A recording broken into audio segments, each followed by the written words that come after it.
You're listening to BQN. Assimilate the audio.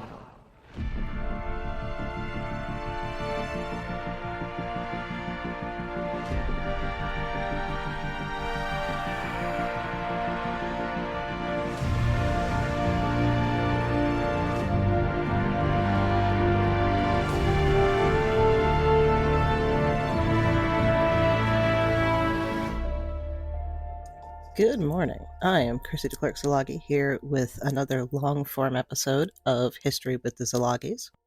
This isn't quite what I would call historical context, but let's say it's commemorative, because if you are listening to this on the day it drops, it is the 60th anniversary of the assassination of President John F. Kennedy. Some have called the assassination of President John F. Kennedy the end of American innocence. From a modern perspective, and certainly from my perspective as an historian, the idea of American innocence in itself is a bit ridiculous. But it can definitely be said that the Kennedy assassination normalized a conspiratorial mindset that has reached to an extreme in the modern day. At the same time, the official explanation of the Kennedy assassination has a level of discomfort that makes questions feel reasonable. To believe that Lee Harvey Oswald did not act alone is not an outlandish idea, but one held by a majority of Americans. Of course, truth is not determined by a majority belief, but it is just one more tick in favor of legitimacy. So political assassination is nothing new, of course. People within and without governments have plotted and succeeded at killing politicians since humans have recorded our history, and probably earlier. And so, those of us who live our lives in facts and logical and reasonable interpretation have this discomfort when it comes to the death of JFK. The fact that there are all sorts of contradictory eyewitness testimonies and written reports and all of the rest of that is not unusual territory for an historian, but we have to have a baseline. And the baseline is the stuff that we can say with absolute certainty. Once we know these things, then we can take the information from all of the various sources and see how best it fits what we know for sure. So this is going to be a little bit of a different format than our usual episodes. It's a little more off the cuff for me instead of straight up reading an essay. So if you do like to read our essays, I'm afraid this one is not going to have that set up because I've got more of an outline in front of me than an actual essay. So what we're going to do is just start with what we know with absolute certainty. And we will start with the 22nd of November in 1963. All right, so John Kennedy, his wife Jackie, Vice President Lyndon Johnson, his wife Claudia, who is usually referred to as Lady Bird, are all there in Texas in order to do some fundraising. They are looking toward the presidential election that's going to be happening in the next year, 1964. And Texas is not somewhere that Kennedy is terribly popular. But there are some points in his favor because the governor of Texas at that time, John Connally, was also a Democrat, and he was fairly popular. So Kennedy attached himself to Connally in that context. And of course, Lyndon Johnson, the vice president, was also originally from Texas. And so he was popular there. And having him along, of course, was another Texas connection to give people a reason to vote Democratic in 64, you know. So the Kennedys and the Johnsons were traveling around Texas. I think it was 3 days they were supposed to spend there. On the 22nd, they had a breakfast where JFK gave a speech, and then they went on from there to Dallas. They land at Dallas Love Field in the late morning and head from there to the Trade Mart, which was a place where Kennedy was supposed to make a speech, all the usual political hoopla. It's about 10 miles between Love Field and the Trade Mart, and it's estimated that there were about 200,000 people on the street gathered to watch him. Not just on the street, but around, gathered to watch this motorcade. The weather was nice, so of course they left the top down. This prompted rules about presidents not being able to ride in cars with the top down, but that rule didn't exist yet. And just about 12:30, we have the motorcade moving through an area in Dallas called Dealey Plaza. And in the car with him, there's a number of cars. Johnson and his wife are in a different car. In the car with Kennedy, you have him and his wife in the back. In seats in the middle, you have Governor Connally and his wife. Okay. So at approximately 12:30, gunshots are heard. Kennedy is hit by 2 of these with absolute certainty. Okay, we see it in the Zapruder film, which we'll come back to. The Warren Commission said 3 shots. Later, we had another House Commission that said that there were 4 shots. There is some dispute to that. But either way, he was definitely hit with 2 of them. Okay. One of them hits Kennedy in the neck and exits through his throat. And of course, the other is the famous headshot. At the same time this happens, Connolly also gets hit in the shoulder, which passes through him into his wrist and then into his thigh. The car picks up speed, goes right to the nearest hospital, which is Parkland Memorial. And of course, as one would expect, having seen the video, and you can imagine what the people there thought about it, seeing those wounds on President Kennedy, they did their best to revive, but he was likely brain dead at that point, and he is declared officially dead at 1 p.m. on the 22nd of November in 1963. We have, at this point, a president who's been killed. We have no idea who the shooter was, okay, in the moment. No idea why. The immediate assumption is that this is some kind of attack from a foreign country. So not knowing whether this is an attack from outside of the country or someone inside the country who was disgruntled with Kennedy, certainly there were those people as well. There was an information lockdown. In that moment, the only people who were getting information about what was going on were, of course, the law enforcement officers who were supposed to be trying to find this person who had shot the president, and Secret Servicemen and other people who were directly involved. So there is a place where we see a level of secrecy that makes sense in the context, in the moment. The Dallas police immediately start looking for a shooter. They start interviewing witnesses. They start looking for people who had cameras so they can get the pictures. And they start going through the buildings around the plaza to see if maybe the shooter was working from one of those buildings. Now, most of the people that they talked to who were direct witnesses in the immediate vicinity of Dealey Plaza say that they heard shots coming from an area called, that we now call the Grassy Knoll, which is this area, a little hill with a fence on it, which was slightly to the front left of where Kennedy was when he was shot. Okay. There were others who said they heard shots from elsewhere. Of course, we know that the police then found the rifle and the spent cartridges on the 6th floor of the Texas School Book Depository building, left there by Oswald. By the time that information is there, and by the time they have started looking for Oswald, President Johnson is already on his way back to Washington on Air Force One with President Kennedy's body and everyone else, and he has taken the oath of office to take over as president. This was immediately rushed, also in part because of the fear of if this was a first strike in what would be, a foreign country trying to start a war. So one of the most important of the witnesses we have for that day is a man named Abraham Zapruder. You will have heard his name in context of the Zapruder film, which is a short film that he took on the day that happens to catch the assassination itself, in no uncertain terms. You have probably, if you're listening to this, you have probably seen it at least once. What it shows is the president's motorcade is coming around a slight corner. There's a sign in the way, and then as they're coming out from the sign, Kennedy is reaching toward his throat. And then a few moments later, you see the headshot, and it is chilling. That one frame of it that shows his head exploding is one that Abraham Zapruder asked to be kept out of the public view, and was successful about that for a pretty long time. And one can understand why, seeing it. So the Zapruder film is an incredibly important piece of evidence for this, as to exactly when it was that Kennedy was shot, where exactly the limo was, and how the shot hit him. So that's a piece of evidence we'll come back to. But getting back to, again, the things that we know with absolute certainty. Within an hour or so, the police find those spent rifle casings and the rifle in front of a window on the 6th floor of the Texas School Book Depository. This window overlooked Plaza. It's often referred to as the sniper's nest. It gave a good but not perfect view of the motorcade route, at least of the spot where Kennedy was shot.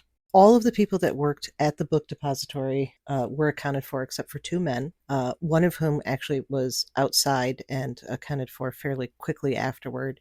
He had gone outside when he heard the shots, and then he wasn't allowed back in the building because the police were already looking. The other one was Lee Harvey Oswald, who had been employed at the book depository for about 6 months. So because he was missing at that point, and he had not been earlier, his manager said that he saw him shortly before the motorcade passed by. He was wanted for, best case scenario, he was wanted for questioning. Okay. His description is given out to the Dallas police. In the meantime, Oswald goes back to the boarding house where he was staying. He armed himself.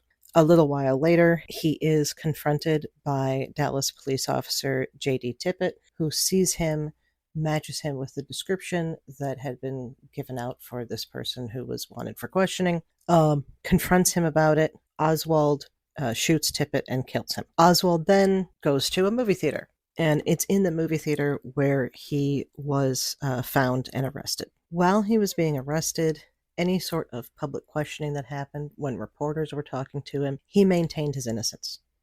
We can see film of this. He says, "I've been accused of killing a police officer." A reporter asks him about whether or not he killed the president, and he says, "I haven't been charged with that," which isn't a no, but okay. So he's arrested, booked, put in the local jail. He is set to be transitioned to a county jail on the morning of the 24th of November. The scheduled time for this was publicly known, and as you might imagine, the area where he's supposed to be transferred is full of reporters, and his transfer from one jail to another was being covered live on television. So you have live television cameras right there to see everything. And those cameras see his death because as he is being brought out, a man by the name of Jack Ruby runs up to him and shoots and kills him. There's no question of Ruby's guilt in this. He never claimed anything else. In fact, he said that he intentionally killed Oswald so that Jackie Kennedy would not have to go through the experience of testifying at a trial over this and having to relive the whole thing.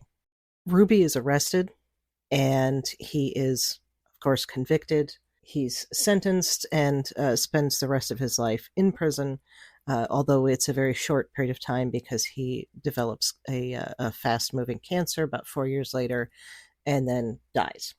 Kennedy was buried at Arlington the next day on the 25th of November, and these are the things that we know. The connections between all of these events is where the conspiracy can come in. And as I said earlier, the problem with this is that we have so many different accounts that do not necessarily line up. Having said that, there are, of course, a lot of these accounts that do line up. So here I'm going to go through some of the investigations and explanations. This is not going to be by any means an exhaustive account of all of the various conspiracies that are attached to the Kennedy assassination. I'm definitely going to be ignoring some of the more outlandish ones. My favorite is that he was assassinated because he knew about the aliens at Roswell. That's just ridiculous. Okay, so we're going to stick to the ones that actually have some possibility to them. And as we talk about the idea of conspiracies, I want you to keep something in mind. We hear the word conspiracy in modern America, the modern world, and it brings to mind nefarious people who are working with government agencies, Men in Black types of things, the ongoing storyline in X-Files, where you have an attempt to essentially undermine or overthrow a government. But there is the actual definition of it, which is basically when 2 or more people plan something secretly. So there are going to be points at this where we talk about there being a conspiracy to assassinate Kennedy. So I don't want you to hear that and immediately think, oh, well, the word conspiracy is here, so obviously it was the CIA or the FBI or the Mafia or the Pentagon or any of the other possibilities that there are out there. Okay. If we assume that Oswald had a compatriot, whether or not the other person was a shooter on the grassy knoll or just somebody who helped it to escape or any of that, if you have two or more people involved in this having planned it, it's a conspiracy. Okay. So keep that in mind as we're talking about these things. Having said that, I'll start with the official investigations. And of course, the most famous of those is the Warren Commission. The Warren Commission is created on the 29th of November in 1963 by President Johnson. Its official title is the President's Commission on the Assassination of President John F. Kennedy. But it's called the Warren Commission because the man who was at the head of it was the Chief Justice of the United States, Earl Warren. Johnson had to be convinced that this commission was required. At that point, the consensus was Lee Harvey Oswald had shot Kennedy. Oswald had been arrested for it. He was going to be tried for it. Jack Ruby killed him. And it's done. Because as long as the information points to Oswald being the killer, the fact that he's dead just makes it's done. Okay. But things started coming out about Oswald. And people started asking questions about how he was in the position he was at the time, asking questions about his background, why he might have done what he did. To say simply like, oh, okay, well, Oswald shot the president and that's the end of it, it doesn't give you the motive, it doesn't give you the background, all of that. So eventually we have the creation of this committee. And they spend 10 months going through all of the materials they can find. We later find out that things were excluded from them. And we'll talk about that when we get to the House Committee. But they go through everything that's given to them. They have the Zapruder film. They have photographs from other witnesses in the area. They have, there's a couple of other films out there too, but none of them are none of them are as useful, let's say. None of them show as much as the Zapruder film. They take testimony from all of the Secret Service who were there. They take testimony from as many of the witnesses as they can get their hands on. Yeah, across the board. Certainly, if you look at what they did in terms of man hours and the literal amount of paper they handled and material they handled, they did their due diligence, it appears. At the end of this 10 months, they produce a nearly 900-page report.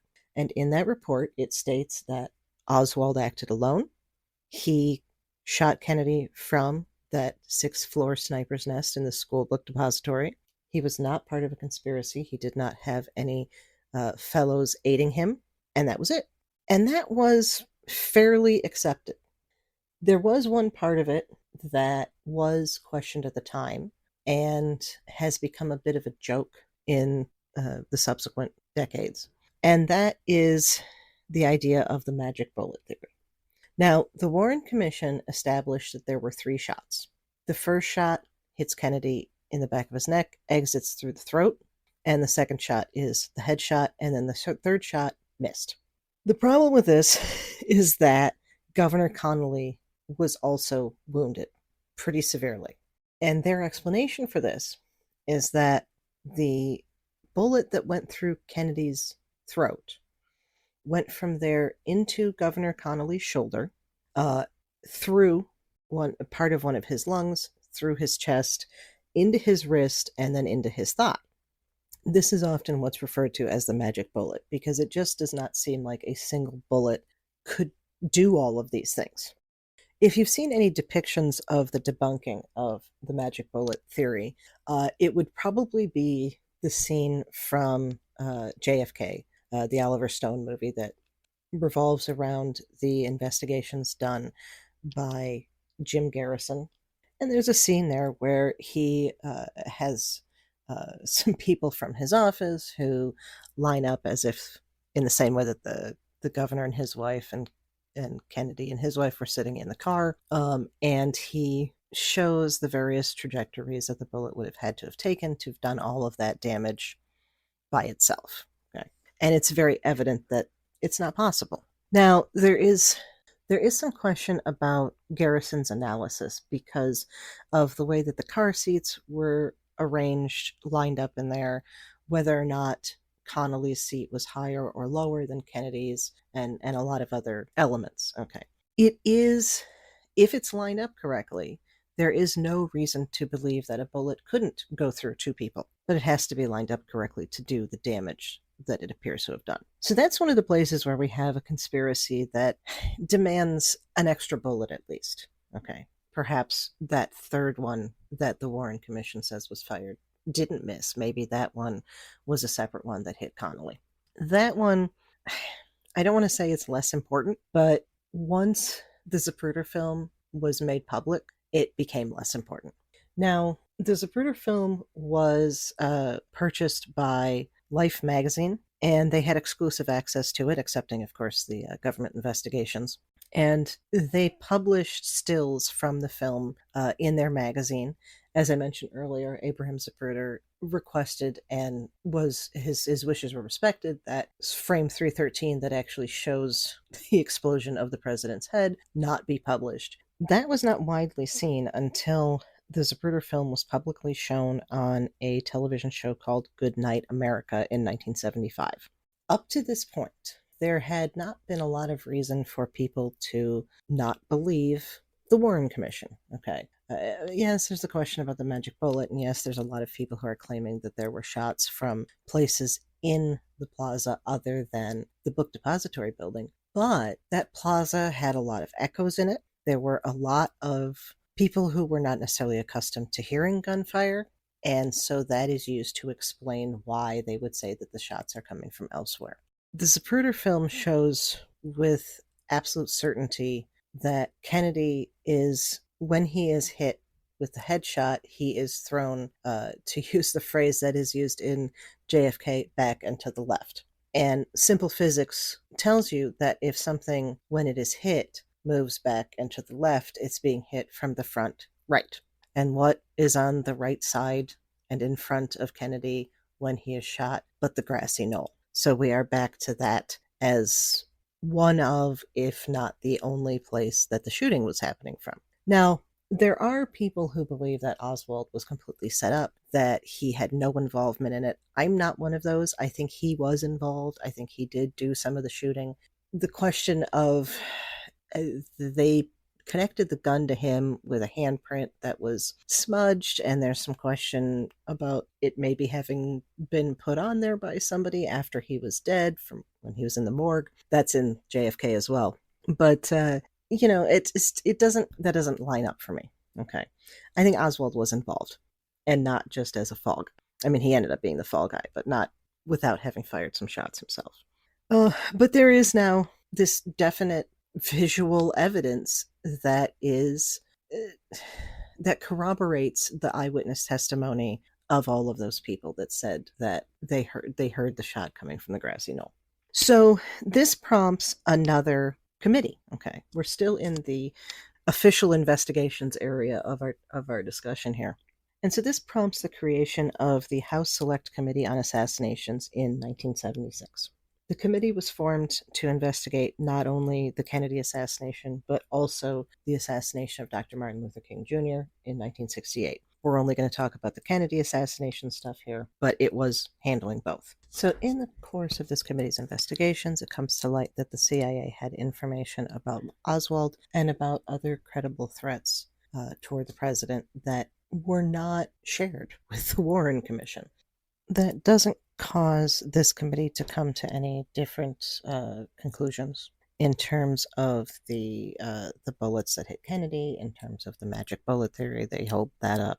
But they do have new information from an audio recording made by a Dallas police officer's motorcycle radio that was left on. And this indicated that there were a total of 4 shots. And because of where the motorcycle was and how they could triangulate the sound, they acknowledged that there was at least 1 shot from the area of the grassy knoll. They conclude that that shot missed, okay, because they are keeping with what the Warren Commission said. But the idea that there is a second shooter there means that there is inherently a conspiracy. So just keep in mind what I said earlier about how this doesn't necessarily mean that it was a conspiracy involving people in the government. It could have just been Oswald and this other guy. But that does mean that there's some other shooter out there who we've not had the opportunity to try to bring to justice as was done with Oswald. All right, so fade out, fade in through the 70s and 80s. There are books that are published about this. There's memoirs from people involved in the investigations. There's discussions of various parts of evidence. All sorts of both useful and not useful, I guess we'll say, information is brought to light and applied to it. One of the books that comes out at this time, it's published in 1988, is the account by New Orleans District Attorney Jim Garrison. It's called On the Trail of the Assassins. His investigation centered around the idea that a group of people who were involved in anti-communist activities in Cuba, combined with some businessmen from New Orleans, a number of people who were involved in the underground club scene in New Orleans and in Dallas and in Florida and places, and that they all had come together to make this happen. And Oswald was included in this. Okay. If you have seen the movie JFK, it's not a terrible account of how his investigation went. It doesn't get into some of the nitty-gritty, and it doesn't get into some of the more questionable things that he did during that investigation, but you get a nice overview. And certainly, historical validity or not, it's a damn good movie, so I suggest watching it if you haven't. And I'm going to just talk about the movie for a few minutes because that prompted a new interest in the Kennedy assassination. And I think it prompted a new interest for people of my generation, people who maybe had just heard about it in passing, didn't know about it at all, and that was the first they had heard about it, and whose parents had lived through it. Obviously, Garrison's book on his investigation is the main source for the movie, but Stone also used a book by Jim Marrs called Crossfire. Jim Marrs, I'll kindly say, presented himself as an amateur historian. He wasn't. He was a conspiracy theorist. Jim Marrs' other books were about things like how the lizard people were controlling the earth, stuff like that. Crossfire is unusual in his works because it is based in actual historical events and offers up interpretation of actual evidence. Okay. His interpretation of it is, let's say, interesting. It's worth reading. If for no other reason, it gives you an idea of where all of the various elements of the Kennedy conspiracy theories sit at the point where he wrote it, which was in the late 80s. Marrs kind of collects all of the theories and combines them. So by the time you're done with this book, Marrs would have you believe that essentially the CIA and FBI and military-industrial complex, to use President Eisenhower's words there, had decided that they had to get rid of Kennedy in part because he wanted to pull troops out of Vietnam, in part because of civil rights legislation. There's a few other things in there. And so they hired the mafia and put a hit out on the president, which was then picked up by people who were working with Cuban exiles who were angry about what had happened at the Bay of Pigs, but who were also working with anti-communists in Florida and New Orleans and Texas, of course.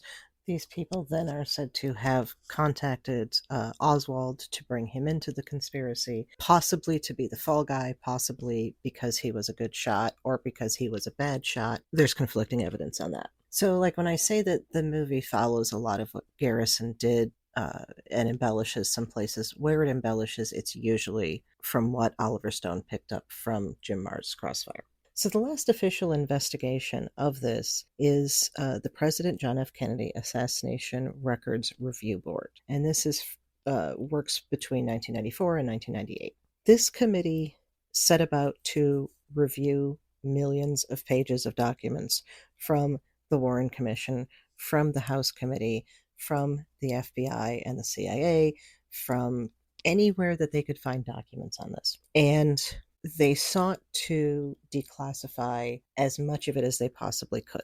And a lot of it was declassified, and a lot of it was not terribly interesting and didn't have new information. Now, they didn't immediately declassify everything because there was relevant information about things that were still going on. CIA contacts, FBI investigations. You can imagine. Okay.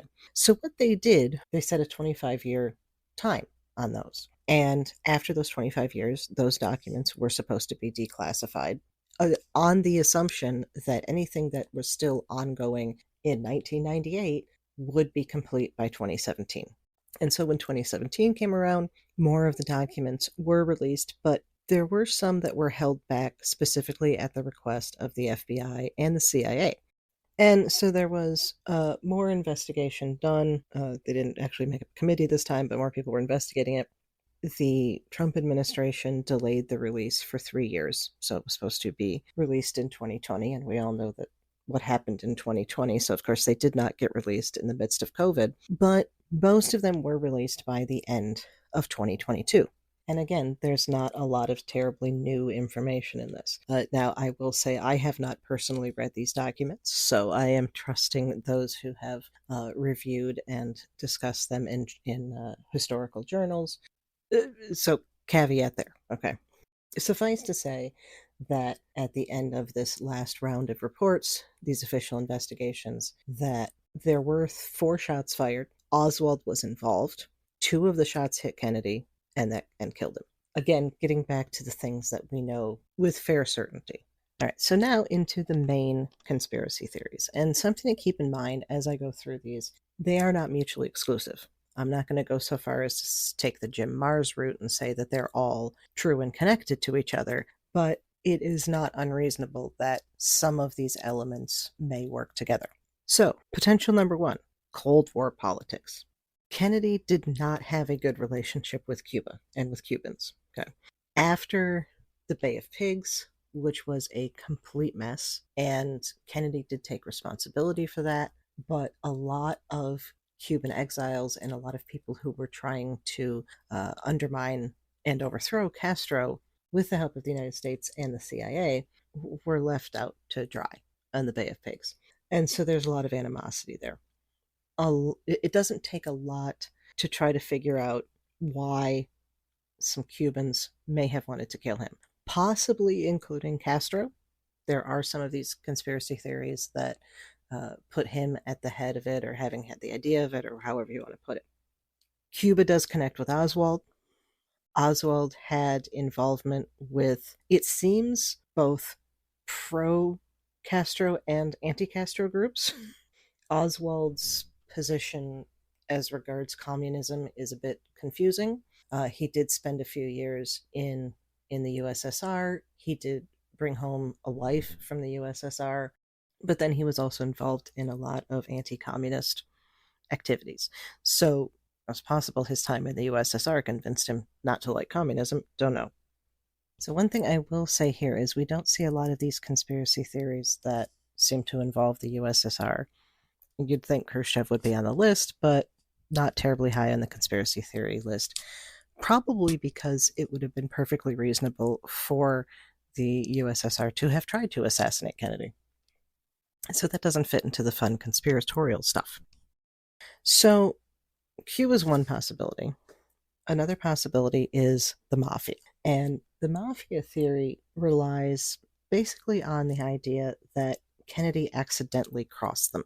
So the idea here is that Kennedy's father had gone to Chicago and worked with some of the various mobsters across the country to make sure that the voting went his son's way. And one of the things he did when he was promising that was say that the mafia would not be investigated a lot by a Kennedy administration. Now, of course, this is the opposite of what happened. John appointed his brother, Bobby Kennedy, to be the Attorney General, and one of the things Bobby Kennedy did was went after the mob. So it is almost as if he double-crossed them. Of course, within the context of this theory, John Kennedy did not know that his father had gone around and done this, so, take what you will of that.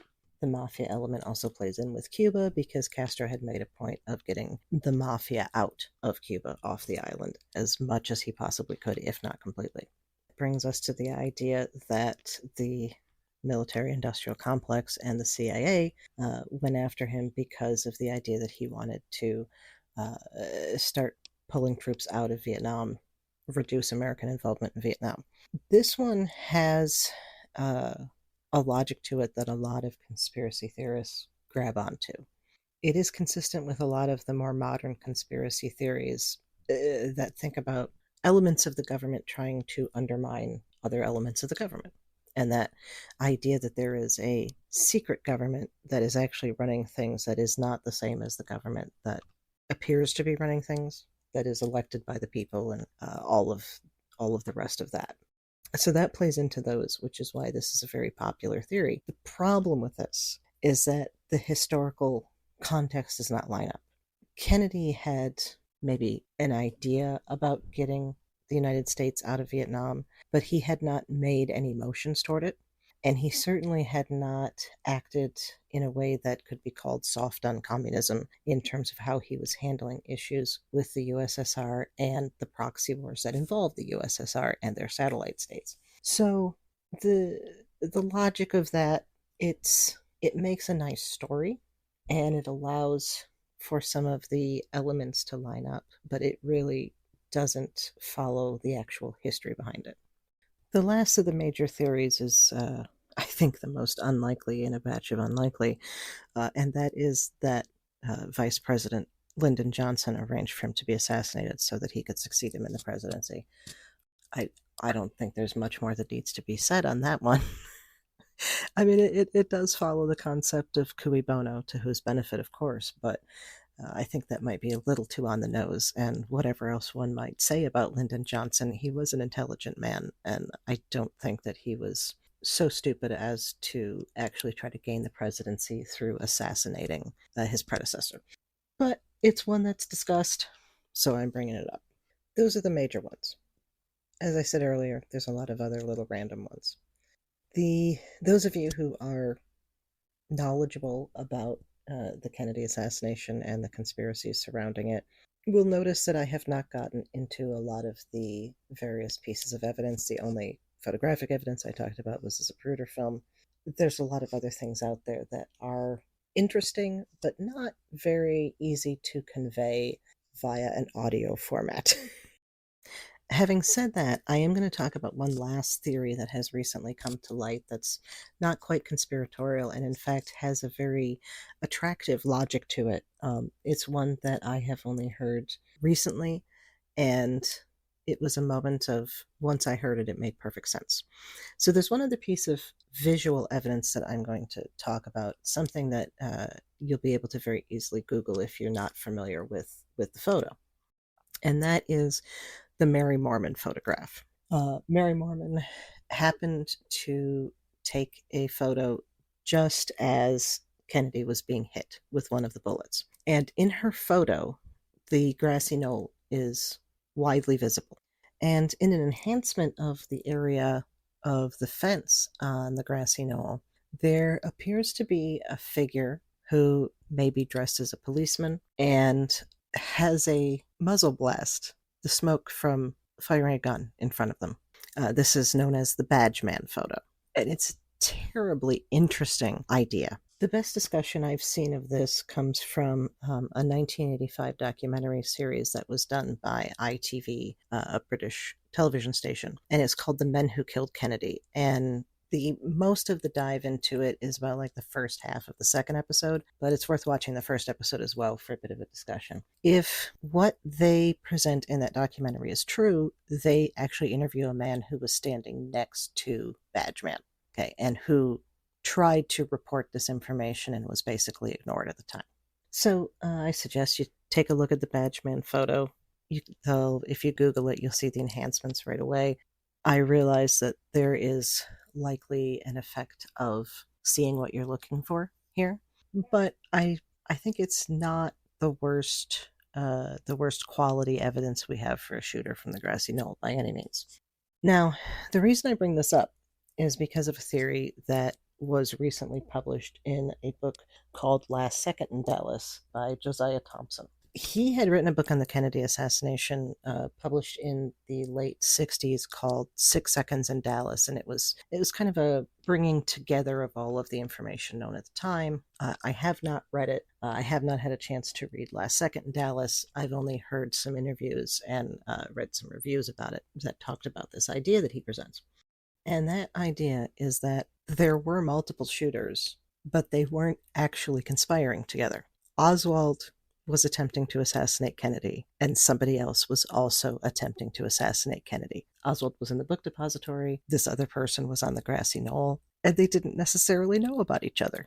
It is an idea that seems obvious once you hear it, or at least it did to me. It also explains a lot, because if there genuinely isn't the evidence there, and I don't think that there is, for some kind of massive conspiracy that brought in Oswald and he was going to be the fall guy, all of those elements that make the Kennedy assassination a conspiratorial thing. It comes down to the idea that certainly there were lots of credible threats on Kennedy's life. There are always credible threats on presidents' lives.